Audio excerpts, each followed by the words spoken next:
McMurphy Action Network HQ. A lot of news today, Brett. Surprising news. Hadn't heard about this before. That Gonzaga was headed to the Pac-12, and I think you were well ahead of the curve, and a lot of people kind of like threw darts at you on that. And today, I guess you're not one to pat yourself on the back, but yeah, you could pat yourself on the back. They were throwing more than darts. And I remember talking to you guys, and I said, look, I'll be honest. I trust my sources. I've been told Gonzaga is going to the Pac-12. Everybody else on the face of the earth says I'm wrong, and I'm sticking with it. And I said, we'll find out. And, we found out. And, unfortunately, nobody listening wants to hear this, so I'll make it very brief. It's like today's media. You report something, and then either A, someone confirms it, and then they don't attribute it to the person that broke it first, or B, they say it's inaccurate and then spin it on how wrong you are, even though it is accurate. But anyway, I know you don't want to talk about that. But, hey, it's great for the Pac-12. They still got to add another full member. Not reporting this, my opinion. I think they circle back and they go after some teams from the American. The question is, can they get the money high enough to make it enticing for those schools to leave the American? Because Smoky, quite frankly, they're making more in the American than I think what they can get from the Pac-12. Will that change with the addition of Gonzaga, even though it's a non-football school, and maybe some different things they can try to do? We'll have to find out. But basically, we're waiting on that. We're waiting on the Mountain West to fill out their dance card. And then it should settle down until the ACC, does whatever they're going to do in a few years. Brent, where is Memphis, you think, in that pecking order when they circle back around to the American? I know their fans in particular have been on pins and needles for going on years now with the Big 12 flirtations and all of that, and they're kind of looking at this potentially last life raft. Do you think Memphis is one of those teams potentially that they look at again? Yeah, absolutely. I think they'll be at the top of the list. It's funny, their athletic director, I don't know if you saw his comments recently, when it came out that the schools were remaining in the American, he basically flat out said they didn't offer us enough money. Basically, if he would have offered us more, we would have went. He wasn't that direct, but for an AD, he was almost that direct, which is, I guess, is surprising, but isn't surprising. Hey, I give him credit. At least he's being honest. He's not, downplaying it or not talking to the media or saying, oh, these reports are inaccurate. He's actually coming out and saying, the numbers didn't make sense, so we're staying where we're at. But certainly he left the door really open that if the Pac-12 can get more money, then that's something they would look at, and that obviously would be a big get for them. And, I know this is football-centric stuff we're talking, but, man, that'd be a good get for the Pac-12. If you got a basketball conference with Gonzaga, San Diego State, and Memphis, not a bad start. Brett, if they hit the wall again with the AAC, do they start getting a little more creative? I don't know what they can. I don't. When you say, I mean, that's a good question, but creative. The only creativity smells like bad fish. Yeah. You're gonna have to pull somebody up from the FCS ranks, or you're gonna have to grab somebody from the Sun Belt, or from Conference USA. I mean, pick your team. I'm told Texas State is not under consideration for the Pac-12. Will they go to the Mountain West? That's a possibility. I know there have been discussions. They may be holding out hope they can get in the American, if maybe there's some movement within the American. So, yeah, they can be as creative as they want. They're limited by schools that are available. They're limited by geography. And look, they've got to add a full member to get to 8 full members to qualify as a FBS conference and receive, money from the college football playoff and obviously be eligible for the college football playoff. I saw a couple of notes that one of the other options might be Tarleton State to the Mountain West. I reached out to their AD. We've had their president, the AD, and football coach on this show, not far from us, of course, in Stephenville. I said, are you getting on the same flight to the Mountain West as UTEP? Heck, I'm in an airport in Salt Lake City headed home from the WAC meetings with ADs and presidents.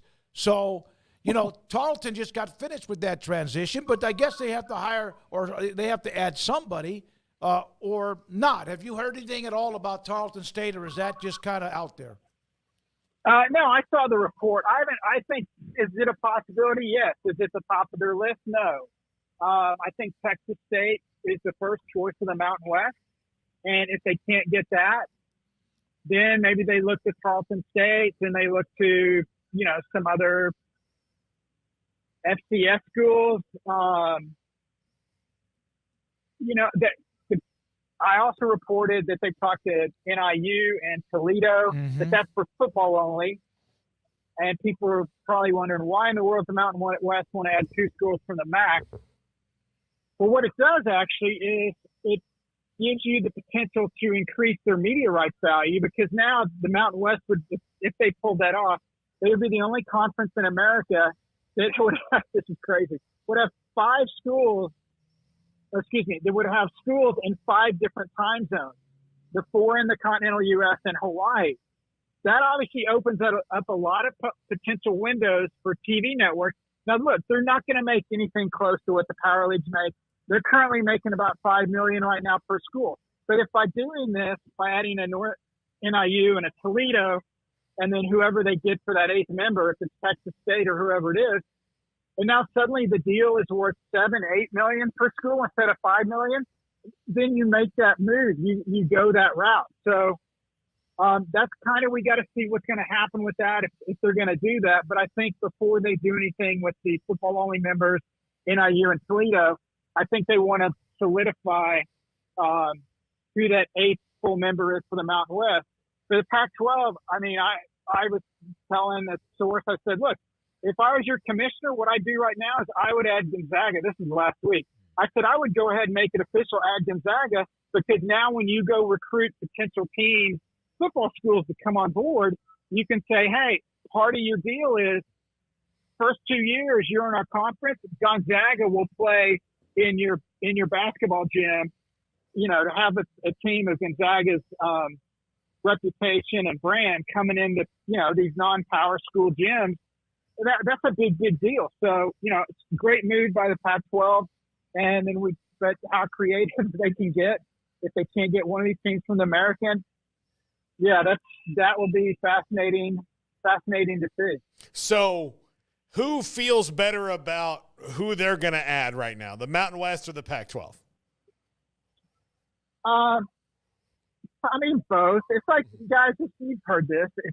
Change all the school names to recruit, and this is what this is. It's 2 schools recruiting for the same kid. If you get the kid, he's the next he's the next Tim Tebow, Joe Burrow. If you miss on the kid, he's a bum. You never wanted him. He's been arrested. It's the same thing with these schools. I think ultimately the Pac-12 would be, if they are able to get teams from the American, they would, on paper, be in a better spot. But this changes year in, year out. Who knows who the hot team's going to be? Like, if I would have told before the season, if you would have gave me 5 teams to pick on who's going to make the college football playoff from the Group 5, I would have listed 5 teams. You know who I wouldn't have listed? Is James Madison. They can go 12-0 and win the Group 5 thing. So everyone's all hung up on, what are you doing for me now? What have you done for me lately? I don't think it really matters. And the big difference with this compared with the other realignments that we've gone through, you want to obviously get the best product. Like you said, you want to be creative. But guys, dude, the number one priority, you're just survival. You need 8 warm bodies to fill out a lineup, and then you figure things out from there and try to do the best you can. Brett, from a Big 12 standpoint, obviously they had their dalliances with Gonzaga a couple of different times, if not more, as far as we know. But the UConn thing as well. I was just curious if you'd heard from that side of things, just their feelings on or thoughts on Gonzaga getting scooped up by the Pac-12 and that option seemingly being off the table. It's obviously been quiet over there for a while, which is sort of unusual. Yeah, I really haven't talked to anybody with the Big 12 specifically about Gonzaga. I mean, they basically, made it clear that they had explored that. They weren't going to do that. I talked to several, sources in the league on the basketball side. And I don't think ultimately that, I think some people were in favor of it. I think enough people weren't in favor of it because, yeah, you can bring Gonzaga on. And yet, my God, I mean, it's just like, Murderers Row just added another murder, and you put them up with, say, their Kansas City, the list of basketball powers in the league. And then, I think the biggest challenge a lot of people had, when people asked my opinion, I said this. I said, look, I love Gonzaga. The problem is, the challenge is for the Big 12, not for the Pac-12, but for the Big 12, is you've got a school halfway across the country. I know geography doesn't matter. Up in that little left-hand corner of the United States, it's not easy to get to. It's hard to get to. A. B. What happens? Mark Few's not coaching forever. Right, I'm not saying he's getting out this year, next year, 5 years from now. But at some point, he will no longer be the coach of Gonzaga. My concern, if I'm wanting to bring them on as a member, does Gonzaga turn into Butler without Brad Stevens? Does Gonzaga turn into Indiana without Bobby Knight? Does Gonzaga turn into Clemson without Dabo Swinney? That would be my concern. And now you're stuck with this school that is not near anybody and that may not be as good as they have been in the past 5, 10, 15 years. So that would be the biggest thing for me. Obviously, the Pac-12, they're all up in that location.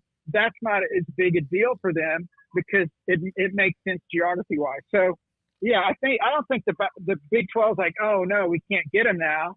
I mean, look, they can sign with the Pac-12. The Big 12 could go after him tomorrow, and they'd say, we're going to the Big 12. Mm-hmm. I mean, that the money difference is that's staggering.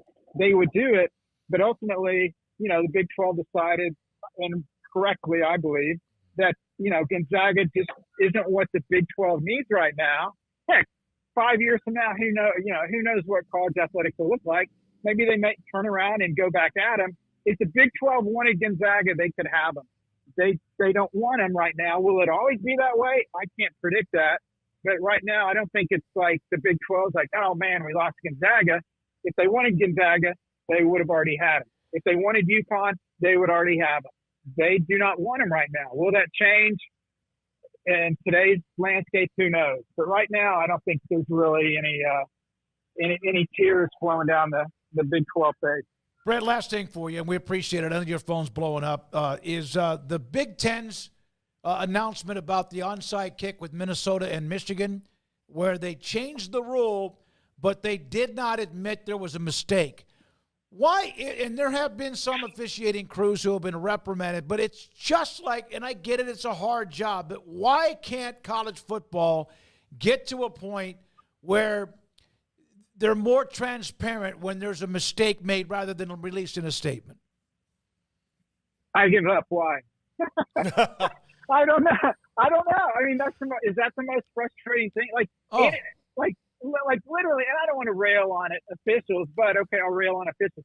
Why is it that in every walk of life, no matter what you do, if you dig ditches, if you're the president of the United States, if you're a great radio host show, if you host a great radio show in Waco, Texas, anyone and everyone can criticize you or you can get reprimanded for whatever happened, except if you're an official. Exactly. You're like, yeah, it's like, the list of people as far as, okay, untouchable, college football officials number one, and the Pope like number two. It is ridiculous.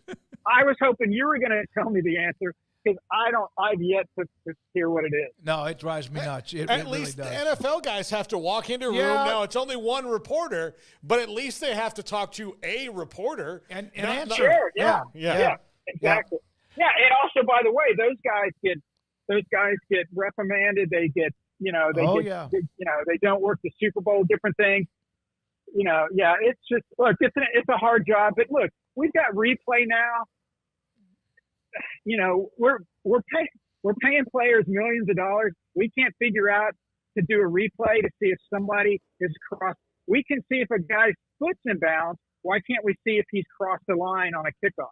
And oh, by the way, Michigan would have lost that game if they would have. No, if the there ruling would have you been go. wrong. If it had been Minnesota on the opposite end of that, they would have probably overturned the call. Craig? Brett, final thing for me. We knew about the Big Ten and the SEC forming the advisory group and kind of taking the steering wheel, so to speak. There's also, obviously the fears that a lot of schools have out there that they're going to take over everything and leave everybody. But that's reignited now because they're starting to meet again. From your standpoint, like what does this mean long term? Because you know how people are kind of clutching pearls of, is this going to be the death of this conference or that conference? Is this the Super 2? How did you take the I guess roll back around to this joint advisory committee between those two conferences?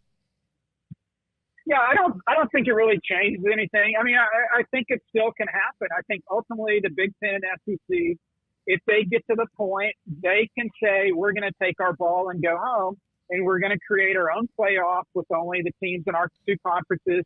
We're going to have our own TV deal, and we're going to do whatever the hell we want. And everyone else can go over there and play on the intramural field and figure out what you're going to do. I really believe that those schools don't want to do that. I certainly believe the presidents don't want to do that, which is key. However, a butt was coming. But if the SEC and the Big Ten want to do specific things, like say, hey, guarantee 4 automatic bids to the playoffs, or other things as far as roster, coach limitations, NIL, whatever the laundry list of things that are out there, and basically they're told that they can't do that or they're not allowed to do that, then I think that pushes them off to go do their own thing. I don't think ultimately they want to do that. But look, when you make, we're not kidding anybody. It's the power to and everybody else. Yeah. Okay? Yep. If they decide they want to do something, there's nothing anybody else can do. Nothing, not a thing. I don't think just because they're formally meeting expedites this or anything. I think it's more just to get in front of each other and kind of discuss things and share ideas. Certainly there's nothing going to come out of these meetings where there's an announcement that, well, they're demanding this, they're demanding that, because ultimately they have to go back to the president to get approval for any of this stuff.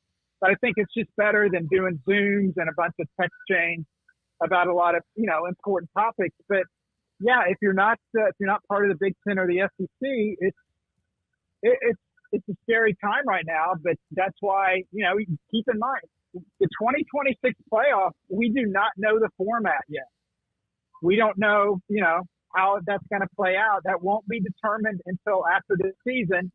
So they could recommend that they want to have 4 automatic bids, but again, the 9 conference commissioners plus the Notre Dame AD and the university presidents are the one that have to approve that and vote on that. So I'm sure a lot of reports will come out from those meetings about they want this, they want that.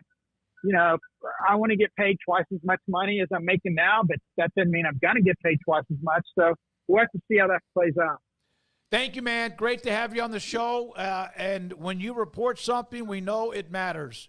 And so you're the insider. We appreciate your time, Brett. Have a great rest of your week. And get a hold of Gundy and get your alma mater's football team going. What's going on? Are we officially eliminated from the Big 12 title game yet? No. We're close. One more. Yeah. To the wrong teams. Thanks, Brett. Appreciate it. Brett McMurphy, Action Network HQ with us on 365 Sports.